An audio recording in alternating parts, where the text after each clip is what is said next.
Гуркий хрін. Про руснака хрін не гріх. Вун за рук ізізь його міг. Хрін нам Бог подарував, бо руснак се загуряв.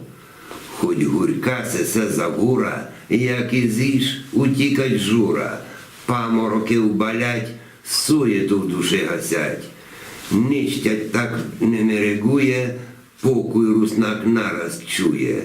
Хрінь людкове то ріки, засе знають вже віки. Хрінь до м'яса то шаленство, подарує те блаженство, та і бунковом валить, розум позад того спить. На Великдень, на руство, їднят у множество, но без хріну вся гостина і без соли солонина. Хрін кладеся на столі та і церкву у селі, танір малий середину урядує вун гостину. М'ясо доти не смакує, доки острий хрін не вчує. А коли тот запіче, воню голову туче.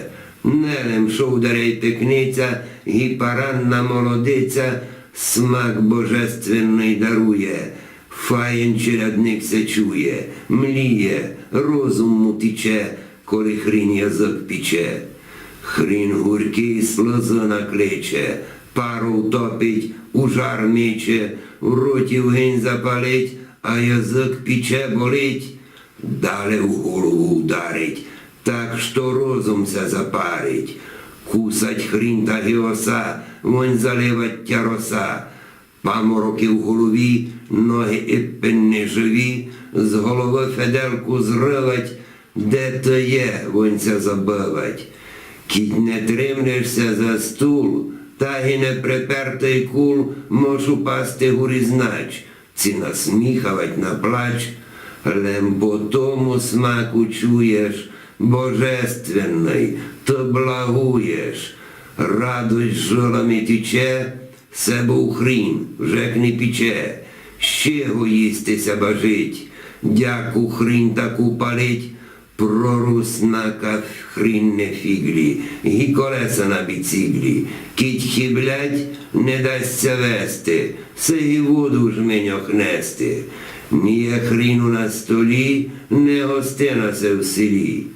Кобо що ніс не казав, хріну руснаком радость дав. Коли рот ти впіче й в голову туче, суєтеся вже забила, заклялася, полівела.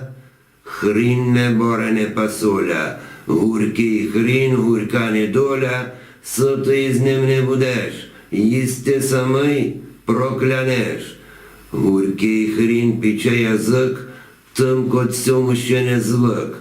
М'ясо кляганиць пекниця, з хріном та й молодиця черядину запалить, насе се й грум бажить. Що без мене мудрували, що за нього не казали, вун святий падеться нам, в шутким краю руснакам. Наша челядь міру знає, кожний день го не пасає. Гуркий хрін вун рот гурчить, а й бо душу солодить. Хріном хрін, я вам повім, що удар з хріном я і з'їм, і забуду за ушитко, аж то далі буде видко.